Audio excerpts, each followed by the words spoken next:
National Chairman of the All Progressives Congress APC Senator Abdullahi Adamu yesterday declared that the ailing Ondo State Governor Rotimi Akeredolu was incapacitated and hospitalized. Adamu stated this at a meeting between the national leadership of the party and APC State Chairman. The national chairman also urged President Bola Tinubu to carry the leadership of the party along in the appointment of ministers in his cabinet.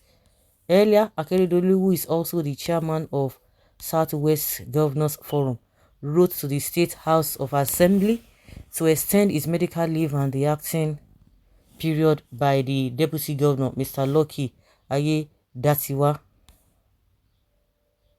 In another development, Tinubu returned to Abuja after a 2-day official visit to Bissau, the capital of Guinea-Bissau, to attend the 63rd ordinary session of the Authority of Heirs of State and Governments of the Economic Community of West Africa States, ECOWAS.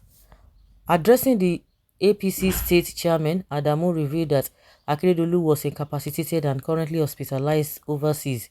In the same vein, we regret to announce the extreme incapacity of the Governor of Ondo State, who we understand has been hospitalized overseas. Adamu said, "We wish and pray for him for a speedy recovery." He added, on the state of the party, Adamu said while APC governors were the leaders of the party in their respective states, the party chairman ran the party on a daily basis. He added that an atmosphere of understanding between the chairman, the governors, and members of the National Working Committee would go a long way in enhancing good leadership of the party. According to him, there would also be good understanding if you do know which way we are going at the national level, so that we can all hope and go in the same direction with you.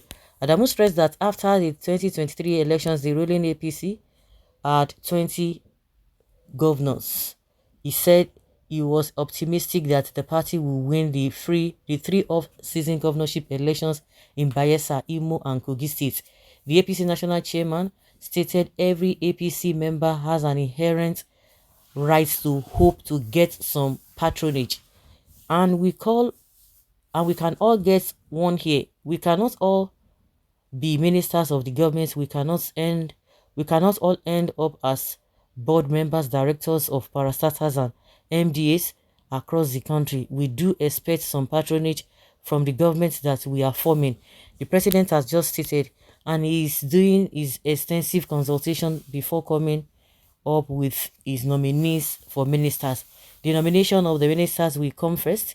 They will go through their screening until they are pronounced after they have been submitted before Mr. President, and Mr. President will formally appoint his ministers and swear them in. Only after doing that will he disclose each of them to the country to know which minister is going to which ministry and how many ministries we are going to have.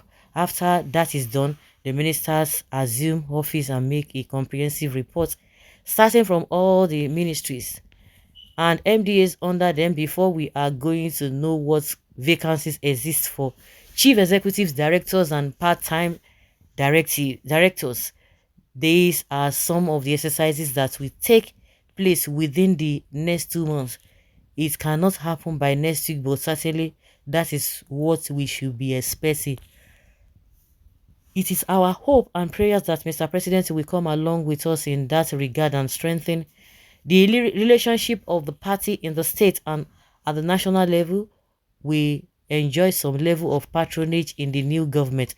Those are the key issues that we do hope to share with you in the course of this meeting. Adamu expressed regret over the kidnapping of APC chairman in Ekiti State and hoped that he would be free soonest. He said, "We announce with the deepest sense of sorrow, a member of the state chairman of Ekiti State, we got to know today that he was kidnapped, and as at the time of coming to this meeting, he was still in the hands of the kidnappers." Akeredolu writes Ondo State Assembly extends medical leave.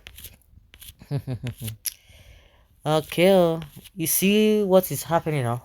You see all that they discuss is all about who gets what all of you with they shouting, they cry, who gets what? And this has been the pattern that these guys have been using. Even Tinubu himself, while he was not even holding any position, of course, he was the chairman, national chairman of the party. He never discussed about the welfare of the people until when people drag him there. He will not even say anything. Maybe the day he will feel like talking, he will not write the thesis. They don't talk. It's all about policies. Who you see what they are talking about? Who is going to win? Who is not going to win? As the case of Akeredolu, of course, they are confirming what is already out there in the public domain. We wish him quick recovery, and he will come back and take his position back. And those he left will do a wonderful job and continue to cooperate with him and the family.